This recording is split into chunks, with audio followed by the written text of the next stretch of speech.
Terkait posisi duduk Bante, tadi ada pertanyaan sebenarnya dari Mas Atta juga. Apakah harus bersila Bante? Karena ada teman-teman yang merasa, oh aku dengan posisi duduk yang biasa saya lebih nyaman. Dan dengan begitu saya bisa lebih merasakan batin saya seperti itu Bante. Begitu kurang lebih apakah harus bersila Bante? Terima kasih. Meditasi kan berbagai macam postur. Kalau postur duduk ya memang yang paling dianjurkan itu adalah bersila. Tapi tentu bersila di sini kan masing-masing. Jadi tidak harus sama, tidak harus seperti yang Arsa Buddha. Masing-masing yang paling nyaman. Tapi anjuran untuk meditasi duduk adalah bersila. Di dalam kitab suci ya bersila. Disidati palangkang abucitwa ujung kayang panidaya. Jadi disidati palangkang abucitwa membuat posisi bersila. Ujung kayang panidaya, badan ditegakkan. Nah, sating parimukang pada pitwa. Kemudian setelah badan ditegakkan, munculkan sati sebagai prioritas, perhatian sebagai prioritas. Kemudian apa? Asasati satowa, pasasati satowa. Dengan penuh perhatian, dengan sati mindfulness, ia tahu nafas masuk, nafas keluar. Itu anjuran di mana-mana. Tetapi sehingga untuk meditasi duduk ya memang lebih baik bersila. Tapi kalau mereka yang sudah berumur, tidak bisa bersila, ya diperkenankan untuk duduk di kursi. Itu ya. Dengan duduk bersila kita sebenarnya juga masih muda, itu juga sangat baik karena kalaupun kemudian ngantuk muncul, itu akan ada upaya atau memudahkan seseorang untuk tersadarkan. Karena apa? Mau tidak mau kalau kita duduk seperti ini tidak bersandar di kursi, kalaupun kita ngantuk, tapi kita tetap sadar juga kok. Sadar bahwasanya saya itu lagi duduk, nanti kalau enggak terjengkang. Ya kan? Tapi kalau kemudian coba bayangkan, duduk kemudian di kursi atau bersandar di tembok, begitu ngantuk muncul ya sudah, langsung lenyap entah kemana. Itu juga satu keuntungan kalau kita duduk di asana seperti ini, untuk mengatasi rasa ngantuk. Iya, baik. Maunya duduk yang seperti apa? Selonjor. Ya, yang paling cocok adalah bersila. Nanti lama-kelamaan akan terbiasa kok. Dan kita orang Asia sebenarnya masih mending. Karena kita itu begitu lahir langsung dilempar ke lantai sama orang tua kita. Tapi kalau orang Barat, orang Eropa nggak bisa, sulit mereka. Mereka begitu lahir langsung duduk di kursi. Jadi begitu duduk di lantai, bersila paling sulit. Tapi mereka para biku dari Eropa, dari Barat ya mau tidak mau awalnya sulit untuk duduk di lantai seperti kita. Tapi lama-kelamaan bisa juga mereka. Tapi orang-orang Barat sendiri aslinya mereka nggak bisa duduk di lantai. Nggak bisa karena sudah terbiasa duduk di kursi. Nah kalau kita orang Asia, oh itu sebenarnya masih oke. Sejak kecil kita langsung glosor di lantai. Jadi nggak masalah. Dan kalau sudah dibiasakan untuk duduk bersila, nanti kelamaan juga menjadi kebiasaan dan bisa beradaptasi, akan bisa duduk lebih lama. Sebenarnya itu adalah hanya sekedar adaptasi saja kok. Awalnya sulit, nanti lama-lama menjadi biasa. Terima kasih atas waktunya Bante. Bante, saya mau izin bertanya. Kan tadi ada yang bahas tentang kebencian, terus ada nafsu, ada. Terus juga aku penasaran tentang keinginan, terus ada rasa iri juga kan dalam diri manusia. Cuma aku mau nanya, keinginan, nafsu, benci, iri, terus itu juga rasa bangga yang ada dalam diri manusia itu apakah dibilang buruk? Lalu misalnya kalau dibilang buruk, kenapa itu buruk? Gitu Bante, terima kasih. Iya, dikatakan sebagai buruk ketika itu merugikan. Baik diri sendiri maupun makhluk lain.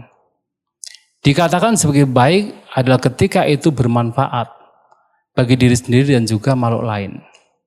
Kenapa kebencian, keserakahan itu buruk? Karena itu merugikan diri sendiri dan juga makhluk lain.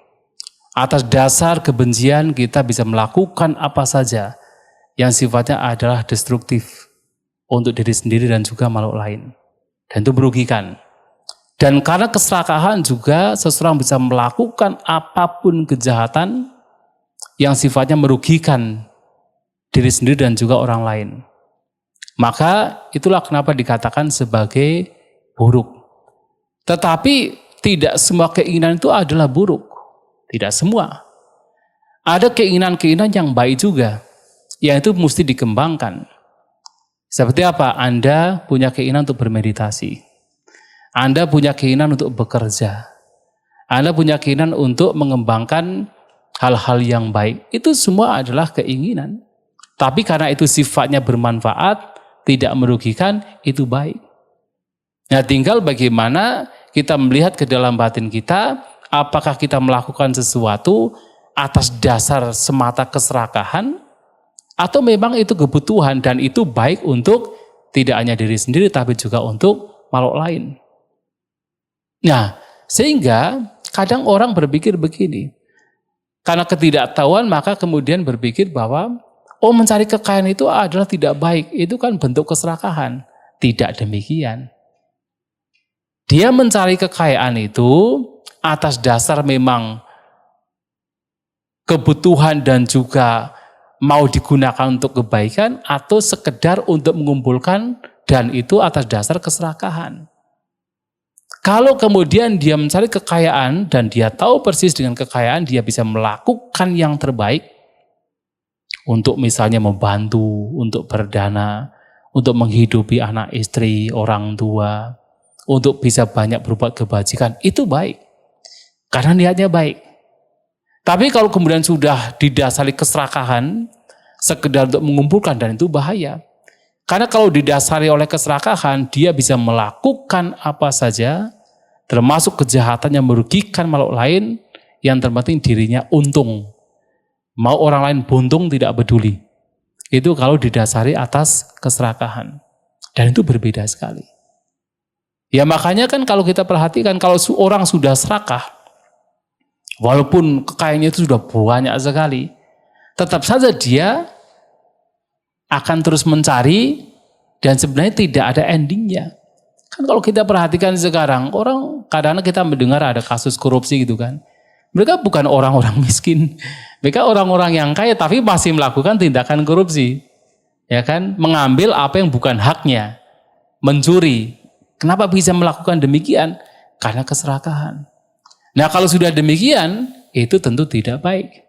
Tapi mereka-mereka yang kemudian mungkin pengusaha besar gitu kan, dia tetap mengembangkan usahanya, tetapi karena apa? Bukan karena kejahatan, dia mengembangkan usahanya dengan baik, tidak melanggar kemoralan, tidak mencuri, tidak mengambil yang bukan miliknya, itu sesuatu yang baik. Dan dia tahu persis, dia melakukan itu untuk kebaikan banyak orang, bisa memberikan lapangan pekerjaan bagi banyak orang, bisa berdana kepada banyak yang membutuhkan misalnya, itu sangat baik. Dan itu bukan semata-mata keserakahan. Itu didasari oleh kebijaksanaan.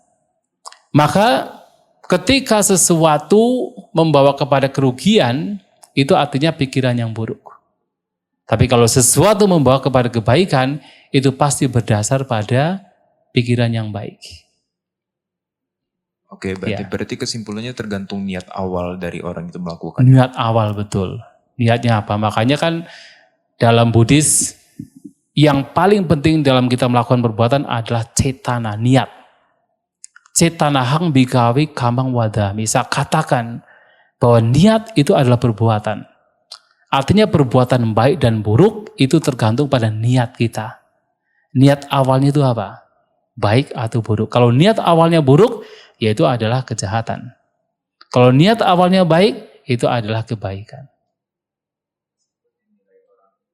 Oh iya, kalau kita terus berpikir orang lain mah, semua yang kita lakukan pasti ada celahnya juga kan. Sebaik apapun kita pasti ada orang-orang yang mungkin mencari mencari celahnya kan, pasti begitu. Makanya pernah dikatakan, orang yang diam itu dicela. Orang yang sedikit bicara itu dicela. Apalagi orang yang banyak bicara, pasti dicela. Jadi apapun yang kita lakukan, sebaik apapun ketika orang sudah tidak suka, pasti mencari celahnya. Tetapi yang tahu bahwa itu baik atau tidak baik, ya dari kita. Niat kita apa? Baik atau buruk. Gitu ya. Ya.